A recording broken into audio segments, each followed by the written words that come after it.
Well, thank you, John, for helping me in my project. Could No you say a little worries. bit about yourself? I am John Hernandez. Well, my full name is really Jonathan Hernandez, but everyone calls me John. I'm a mechanical engineering student at NJIT in Jersey, New Jersey, my favorite state.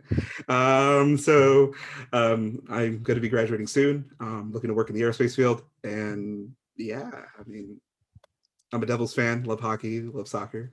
Um, as you can see from what I got behind me. Actually, pretty much the only thing I can make out is the magnetic field poster.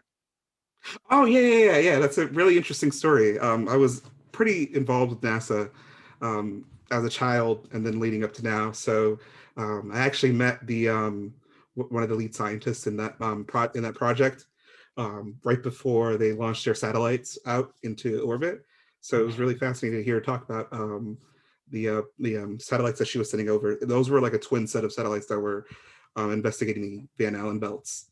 But yeah, I have like a couple little things, knickknacks here and there. So right on top of the surge protect the circuit board, New York Red Bulls and New Jersey Devils, again from my hometown. Um, have a photo of Bill MacArthur from Johnson. I actually have a couple of NASA memorabilia above me, but I mean, maybe near the end of this I'll show you. But it's kind of difficult to see it without having to tilt the whole thing around and share that. Oh, so that's actually the Van Allen belts that it's illustrating there, which I guess is a product of the magnetic field. Yeah, it is. It is. It's one of the few pieces um, of natural Earth science that we have that protects us from magnetic radiation, what keeps all of our electronics, intact. So this was, I think, back in 2012, 2013. It was definitely before, like a couple years back when they launched this. I think it's still operating today. It was a really fascinating project. Now, I remember a twin set of satellites that measured the gravitational field. I think it was called Grail. Um, the two satellites that were, kind of mapping. Um, Yeah. but I don't remember the two satellites that were mapping the Van Allen belt. So what was it called? I actually don't remember. Hold up. Radiation belt storm probes. Yeah, I think that was it. I think they were just that mission was specifically called that. I feel awful having to revert back to that.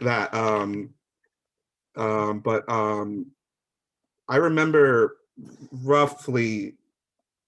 Okay, so it was literally just called the Van Allen probes. So Okay. RBSP, yeah, and that project, yeah, that project actually lasted for a pretty long time till 2019. So yeah, that was the Grail's different from these probes, but yeah, that was basically a pretty long investigation on the Van Allen belts. Yes. I barely remember much of that, unfortunately. It'd be an interesting study. Like, how many times have we sent pairs of satellites to do things? I think that. I don't think we've sent that many, as a matter of fact. I mean, this is the first one that I remember off the top of my head. And on top of that, I mean, we've only sent um, missions out. Very few can't come back. I mean, I think the only ones that have come back are probably a couple asteroid missions and the Apollo and SLS. Well, not SLS, but Orion, since we first tested it. So it's a lot. I just find it real fascinating to see what's to come off of the research that we do once NASA sends men back into the moon. Yeah, indeed. It's going to be exciting. And you and I were just talking about package delivery and the challenges, how it might change Yeah, in the future. I yeah. thought that was kind of cool, about what will people complain about in the future and the drone conversation. And I was, proposing that maybe we don't even deliver stuff. We just get it manufactured on site when we need it, like the replicator in Star Trek. I know that I did work on ideas of doing that more so with 3D printing. And the idea of 3D printing has really grown ever since the early 2010s, and that's becoming a really big factor in terms of space missions. So with Artemis focusing a lot on pre-staging and making sure that things are ready on site rather than having everything ready to go at launch, and which is quite limiting. Um, it really opens up a broad array of possibilities. And if you know the idea, if 3D printing does move forward with different materials in different environments and being able to print more materials without having to limit yourself with just ABS plastic, I mean, the possibilities are simply endless. I mean, it's great already to see how ABS can behave in such a wide array of environments, but to do metals and other materials in smaller environments, like a small office, or even on a spacecraft would just really open everything up. Yeah, I mean, you almost have to have a technology like that on any type of long duration mission because you just don't know what you're going to need. Yeah, definitely, definitely. And I mean, with Apollo, they were so limited on just basics: water, food, oxygen, and we all remember 13 and how they nearly died of CO2 poisoning. So just the idea of having to do this again with Artemis is quite challenging, as a lot of people would imagine. So it's kind of exciting to see how we've adapted to not the of using what's around us rather than what we can bring, you know, because in the same sense we hike with a lot on us, sometimes we don't think about what we you wouldn't think necessarily about what's around you as well, and sometimes that can bring some pretty clever solutions. Yeah, indeed. And also, the whole Bigelow, uh, expandable module that they have on International Space Station. I understand that one reason that they want to extend its lifespan is because they have like all this trash and stuff. They need to figure out some place to put it, and it's like storage. Mhm. So it's not just about not having the things you need, it's also about getting rid of the things you don't need too. Yeah, yeah, yeah. I actually haven't heard much of Bigelow after that one mission. I don't know why. Maybe I just haven't been in touch with what happened with Bigelow, but um, it just really seems pretty. It was pretty cool to see the whole thing from start to finish, just to explore how it came to life and to see it happen. Because for most people, you think, oh, something inflatable, you know.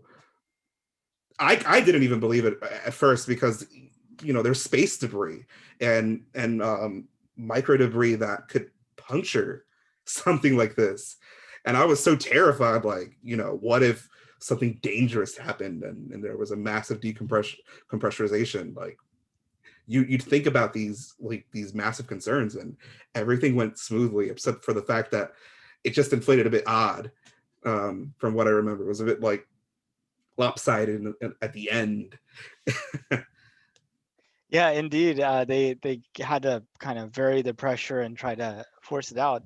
I did hear towards the beginning of the pandemic lockdowns back in March that they had laid off Mhm. everybody and Yeah, I kind did of hear that. ceased operations at that point. But I'm not sure if that just is like putting it on pause because they weren't selected for like one of the habitation modules, and or if this is truly the end of Bigelow. Now I know there's been, I don't know if this has happened similarly. I know Orbit Beyond, which is a company here in Jersey, was originally contracted to work for NASA, I think with one of the lunar landers, and they've been silent ever since they pulled their contract away too, which was right around the time COVID hit, right around then or before. So it does sound concerning to see what's happening in the space field with COVID going on. Um, at least with Artemis still on track, I don't see this being a long-term issue, but it's still something to be concerned about, especially for someone like me who's just about to start their career in this field and explore what's going on. It is quite scary for a lot of future graduates out there, so I fully understand. Yeah, and Orbit Beyond was going to be based in Jersey, like you said, right there. I mean, how Yeah, many down the space street companies do actually. you have? Yeah. Yeah, yeah. And a lot of the companies here are mostly subcontractors for um, SpaceX and Lockheed. So we do a lot of manufacturing in Jersey, but more so for specific parts rather than actual big machinery like rocketry with SpaceX and aircraft with Lockheed. And so it's we're still pretty good with that, but the first startup like that to be opening up here in Jersey was definitely a really exciting thing to see. We don't have that here. That's such a great luxury in California and Texas and Florida. We don't have that in Jersey at all, unfortunately. But there's still a pretty good presence below that in terms of the subcontracting divisions. And talking about Artemis, when did you find out, and how did you find out that we were actually planning to go back to the moon in 2024? So I knew about Aries and the Constellation project long ago, and I understood. I knew what was going on with that, and I was up to date on what was going on with NASA. As a child and a teenager, I was very much active with NASA. Um, it slowed down with college just because college. You're working yourself off with just a lot of work and everything. But around the time NASA posted that very great production we're going, that was around the time I heard about Artemis and the SLS project advancing with the moon, going into the moon in 2024. Around then was when I first realized that it was actually they were shifting from Mars to the moon. Um, if you had a guess about what percentage of non-space people I've asked that question to, did you know that we're planning to send people to the moon in 2024? How many of them said they didn't know? I think a lot of people would not know. Would you say, does I think 80% sound right? I I'd say about 80. 80 sounds reasonable. Uh, I've it's interesting too because most people now associate NASA with SpaceX, but it's the other way around. Like SpaceX is being contracted by NASA, and people don't realize that. And if anything, NASA saved SpaceX in its early days and basically brought SpaceX to where it is now. So I've heard a lot of that big association where everyone thinks SpaceX is NASA, and I have to tell people that's not the case. It's a lot more complicated than that. Well, and it's just like the first major uh, airline application was delivering U.S. airmail, and then from that came passenger service and Yeah, other things. So I think I see the same evolution happening with space travel. yeah. And the launch of Dragon's crewed missions were definitely the catalyst of all that. It definitely showed that there was going to be um, this possibility of expanding at least low Earth orbit to the commercial side of things. I think it worked out very well. And I was on, and I remember the launch, watching it from the start. I was so excited. I was very excited to see Bob and Doug in space for the first time on a commercially built um, rocket and spacecraft. And the shuttle was very great for me. Seeing the shuttles in person at some point, I fell in love with that. But then to see that we're back, this is something brand new. Um, this is a refresh of what we've been working on, and it's really exciting to see what has come from the past and into the present. So I definitely love to see where um, commercial space our commercial space industry leads with moving forward with Leo being commercialized. Yeah, talking about that, would you take a ride on a SpaceX Dragon? Say no more. I've already wanted this. I would. I would. I would. I would. I mean, if I had the money, I mean, I don't have money like that. I mean, I'm a broke college student right now. I mean, I would go for it. I feel confident in the product. I feel confident in what they've done. It's great. I would definitely be one of those people that if I had the money, I would be willing to pay for a ride on that. Have you heard of Inspiration 4? I have not, but I've heard if that sounds very familiar to like what other projects are doing in terms of um is that like I'm trying to think. Was there a I know that SpaceX did get a contract for a private firm to send astronauts into space. You're thinking about Is the that Axiom, Axiom? Yeah, Axiom. Axiom. Is that similar by any chance? Well, Axiom one, they announced like the four people that are going to go in that. I think early next year. Oh, and those are the and those and that's it, right? That group of four. That group before, but there's Oh, actually, now I another. remember. Now I Yeah, remember. Now I remember. I now I remember seeing that article. I actually do remember that now. but there was That, another thing that was just announced a couple of days ago called Inspiration 4 that will actually send four other people, not to the International Space Station, but on like a free flying trajectory. mhm, It'd be like a 2 or 3 day flight. mhm, The CEO, no, I don't think he's the CEO, but he's entrepreneur associate with Shift 4 Payments, yeah. and he's sending a healthcare worker from St. Jude's, Mhm, himself, healthcare worker from St. Jude's. They're randomly selecting somebody at the end of this month who donates to St. Jude's to go, and somebody that creates like an online store using Shift 4 and creates a viral video yeah. would get a go. But that third option of donating to St. Jude's for a chance to go on a Crew Dragon later this year, I mean, is that like, I think, That sounds like a no brainer. That sounds like a no brainer. uh, That sounds really nice of them to do too, and I I, think that would be a great commercial opportunity for them yeah, to get a big influx of donations. and they're doing it. Elon's come Yeah. out and said they bought the Dragon. In fact, the one that's on orbit right now is the one that they plan to use for that purpose. So Wow. it'd be an orbital proven Dragon. Yeah, isn't there one supposed to be launching in the next couple of months actually? Yeah, like for the crew rotations for Yeah, for the ISS. crew rotations. Yeah, Yeah, yeah, exactly. yeah, In yeah. fact, I remember the date because it's 420, which is a special number for Elon. Hey. Hey. Hey.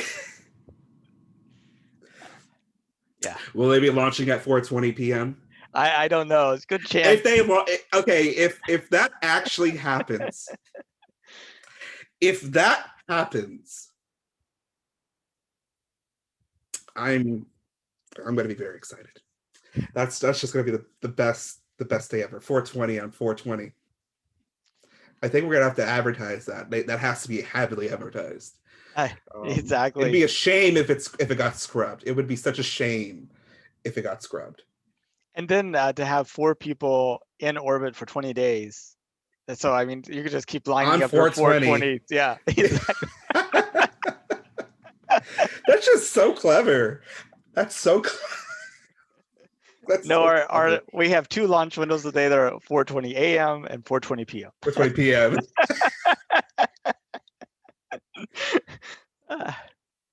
Yeah. Oh my goodness. Oh my goodness. I love this. Man, I love this. I love this. I love this. Really do. So what do you hope to get out of us going to the moon? I mean, if you had to talk to a fellow citizen and say, "Hey, this is really important. We should really do this," and they're going pandemic and healthcare and all these other things. I mean, how do you Um, make yeah, it real for them? so it comes down to the fact that in a way, NASA has always bolstered science, has always bolstered science, and always bolstered the economy in some way, fashion, or form. I've never seen NASA as a burden. For we've put so much money into NASA, and money has come back in greater ways in every single time. Even with all the mishaps and issues here and there with certain projects, there's always going to be some outcome, some net outcome that is greater than the income than the input that we put out for it. Um, and a lot of what space exploration and research has done has truly benefited society in so many ways. So nowadays with ISS, it was less about competing against Soviet Russia in the space race, but now it's become this icon of global cooperation and a trade of resources and ideas and knowledge that is simply um, insane. The amount of work that goes into all this and benefits society, and people forget how much NASA has contributed until they read like a small little fact sheet. Like you could probably name like 20 things in this room that have all been made by, that have all been influenced at some point by NASA. And for the moon, for us to go to the moon back again, it just adds more to that. The opportunities for research, the opportunities to explore and understand ourselves here on Earth by exploring another world. I think that's really been that was the original catalyst for the Apollo mission. Even the original catalyst was to just get there, it's always the journey that matters, not the destination. And that journey to the moon will provide such a, in my opinion, and it may as well be true though, will probably provide a massive amount of insight for people and ourselves and what we can do to improve society. So I personally would advocate that and push that notion that they're just because it sounds a bit selfish it isn't. There's so much we can learn, and we still have a lot more to explore. This is just a little drop in a massive sea of just information and knowledge that we still haven't grasped. Yeah, no, I often think that too. You, how much inspiration or scientific progress has been made, because of a flash of insight or a gut feeling. And since Yeah. we've all lived in like a 24-hour day, one atmosphere pressure, one gravity of Hmm. one g of gravity, what kind of flashes of insight and sparks and gut feelings that we will get whenever we start subjecting observers to seeing life from completely different places that right now we just have like these intellectual blinders that keep us from seeing. And think about it this way: we were even blinder before. um and I like to I actually had a similar discussion about this in a course that I had, and I brought up I brought up an anime because in this anime called Space Brothers, which the artist drew a lot of inspiration through NASA and JAXA, and actually explored some of their facilities in the process. Noguchi, astronaut Noguchi, who I think is in space right now, was actually had a cameo and did speak about this. In a way, he mentioned that we often have to go further into a third dimension to learn more about our flat Earth. Not our flat Earth as in like the world's flat, but just more so we're seeing the world in a two-dimensional view, and to go further up into that third dimension, which is upwards into space, we can see even more of what's going on and what we can understand and learn and adapt. And in the same way, that's how we became pilots when we started aircraft, and sailors when we started boats, because we had a very narrow view of Earth, far, far, far behind. And there's always this need to push ourselves and become curious and have that drive to be curious. If we don't have that and we stay stagnant, things cannot improve. Things will in a way regress back. We may as well regress even worse to where we were before. And we need that progression in society and in science and technology to not just to fully understand where we are now and what we could do to improve, but how these changes are substantially needed. And we can't do that without just saying this is enough. Everything's okay as it is. We can't be conservative in that regard. Yeah, Indeed. I mean, but a lot of it has to do with our vision. Um, I've talked to some people about us going to the moon, and they're like, um, w- they're against it for the reason that we've messed up the Earth. Why should we mess up the moon too? And there is a thread of humanity that feels like that humans are bad, and that it would be Hmm. okay for us to kind of disappear from the universe. I'm not sure. I mean, I don't know of any other conscious life in the. Yeah, Yeah. I mean, I think I see that. I understand where that's coming from, but in a way that it sounds very dangerous for us to be out in space. We would have never thought about the need to be conscious without space to begin with. If we didn't have Landsat or GOES or the Van Allen belt probes, if we had none of these satellites out here, we would have never even known that global warming was an issue or radiation was an issue or that we have ice caps that are melting. This would have never been a thing without space, because now we can see what our earth is doing and how it's behaving and what we are doing as humans to mess it up. So it's kind of, I don't want to say it's contradicting. If anything, it's a very valid statement to make. But without space, we would have never even thought about that to begin with. We would have just kept on messing with our planet, and most people have. Um, with the Industrial Revolution, look at how awful pollution was. Look at how much we were bombing cities around the world in World War II. Not just the Americans, but the Japanese, the Nazis, and the British in these wars. Um, and we can see how much impact we'd have just through space. And I think that's the one thing I'd advocate for. Yes, it may sound like we're destroying other worlds, but in the process of understanding, I wouldn't say that we're destroying another world by going to the moon.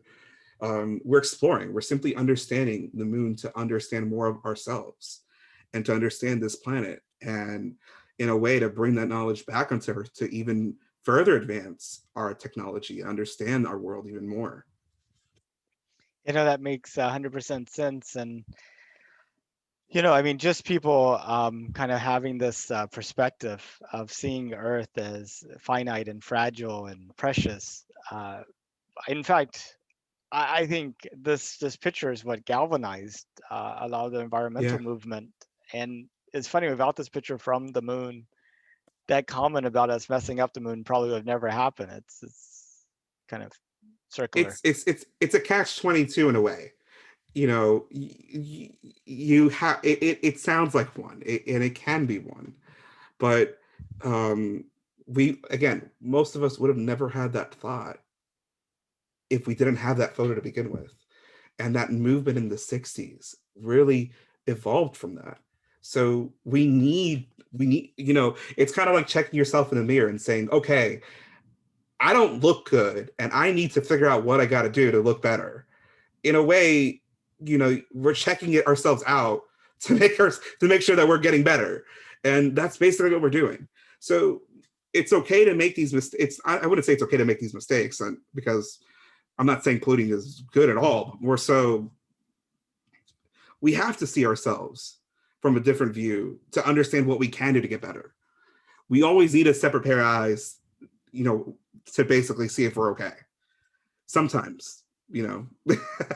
A- Absolutely. And that's one thing that I like about these interviews is because it's opened up my mind to how we all perceive things differently. But Mhm. I have trouble of thinking about pollution without life. Like, always Yeah, think about pollution and its impact on life. Is there such a thing as pollution where there's no life? it's that's a really good question. I and actually I don't know how to answer that, but I can say that growing up in what a lot of people perceive as New Jersey. Everyone thinks of New Jersey as like some old smelly fart, and I grew up in that area that is considered the old smelly fart what people call that with, with the oil refineries and all that. I grew up in that area. I grew up with the airport, Newark Airport down the street, constantly hearing planes take off and land. And um, life, life can exist, but is life desirable in those conditions? Absolutely not. Um, Not that many people desire an apartment, you know, in a really old home, thinking that, it's going to get better. But, you hear every plane take off and land from 3 o'clock in the morning till midnight. Not that many people would like that. um, I think that's a really good way to, point that out. And people are experiencing that kind of life where it's not desirable because of pollution, and whether it's through waste in water or air pollution in factories. I mean, I've seen it firsthand with the oil refineries down the street, and the air and the light from the city. So I've seen it for years, and I still have that effect. I still see the effects of it to this day, even with where I live now.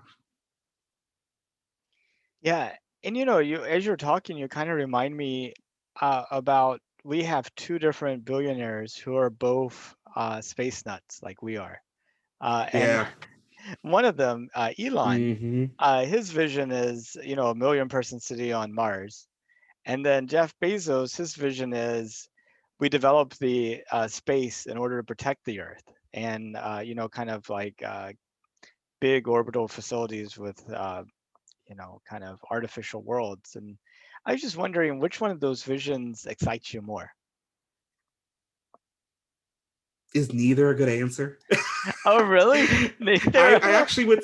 I and I'm not saying they don't excite me. Just I feel like this is a weird way to say it. I know there will always be a market for anything in this world. Always, always. If someone has it, someone will buy it. but in my almost everything, let me just clarify that, almost everything. But people still want to live here, and in a way, that going back to what you said earlier, that we're gonna just mess up this planet. That doesn't help. So I don't know. Like I've always felt I'm not objecting to either idea. Maybe to Bezos a bit more than Elon, but just because of, I don't even want to say bias, because I do have biases towards them. Um, but in a way, I'm probably gonna still be here. I'm probably gonna be living on this planet with a home, and maybe a dog or two or five. You know, I'm still gonna be here, and I can't mess this place up for the next group of people that are here, and the next group and the next group. So that does absolutely nothing for the cause, and not that many people would continue to desire that environment.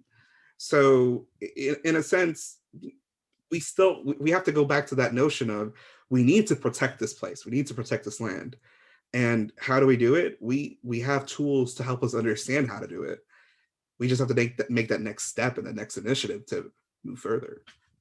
But I feel like Jeff Bezos's vision actually is more in line with what you're saying, because he's talking about taking all those earth harming activities like energy production, putting them in space, manufacture, heavy industry, heavy Mm. manufacturing, putting them in space, and making the earth like residential and nature.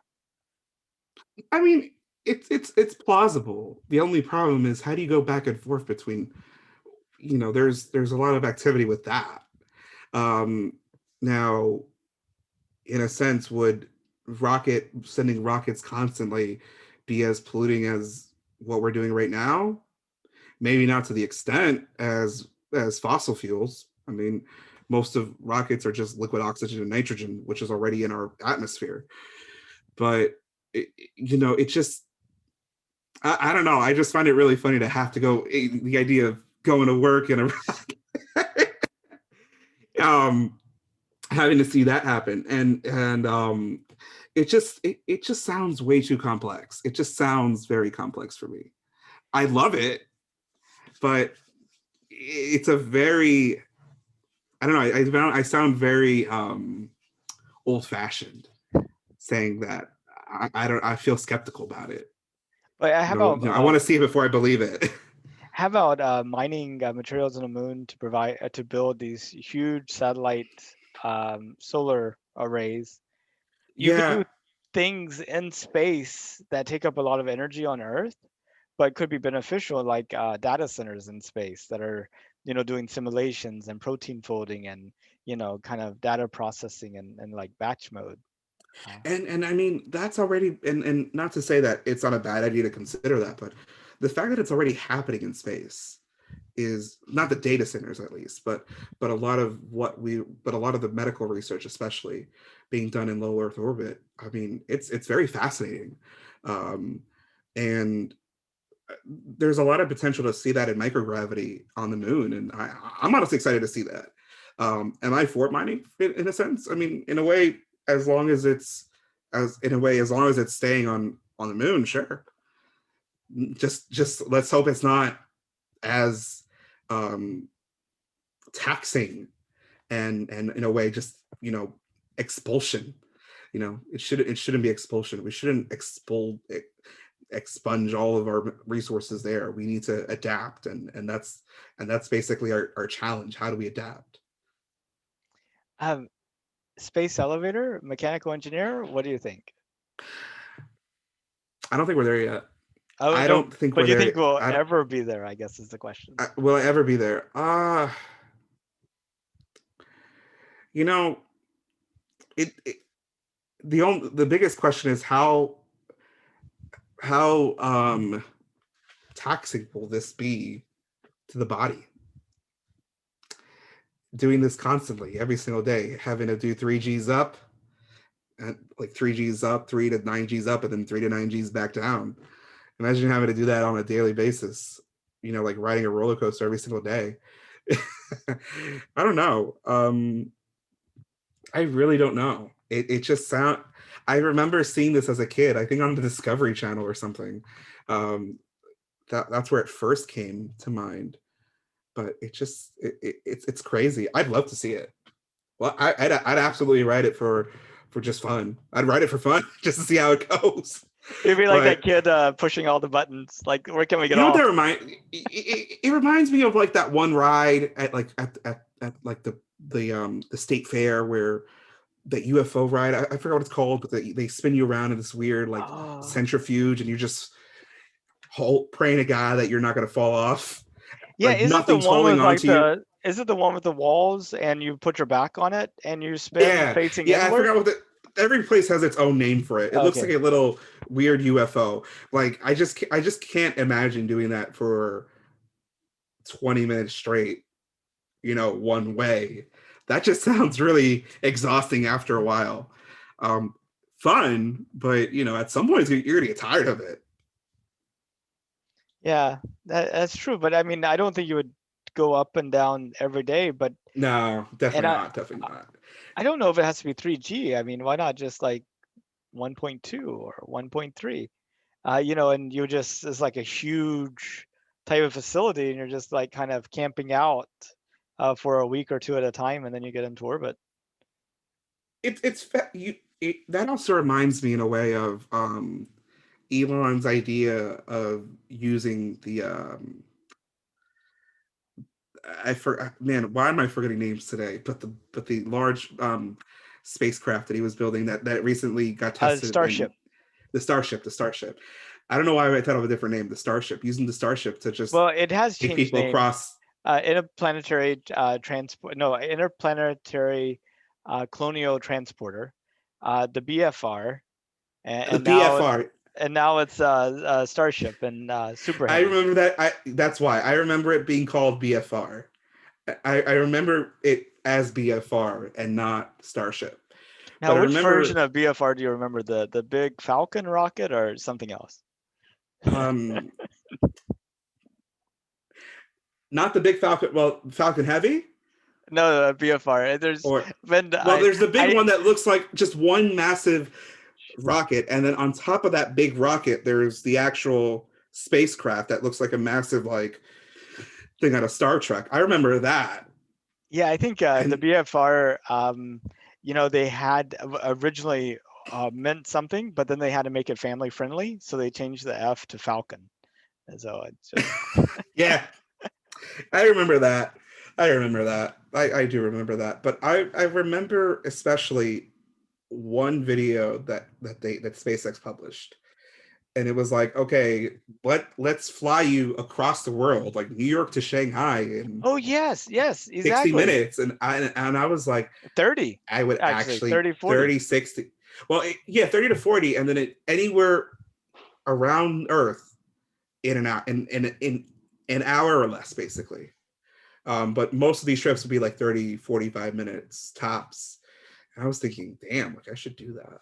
It'd be nice to, you know, have lunch in China and then, finish my dinner in London and then come back to sleep in LA. Yeah, it'd be interesting to see if you're able to take one of those BFR flight, or I guess Starship point-to-point Earth travel flights before you could go on a Virgin Galactic suborbital. Oh, well, that's tough to hear. That's really tough to hear. Because I love Virgin. I love Virgin a lot. But I really loved, especially that concept of just using of intercontinental flight via rocket. It just sounded crazy. You know, the whole thing was like, what in the world am I seeing? This is awesome. I wish I could do this. Um, I really wish I could do this because it opens the door to so many things. Being able to just travel like that. We didn't have this. The closest we got to that was Concorde, and even that pales in comparison to this. I just can't wait to see that happen, especially.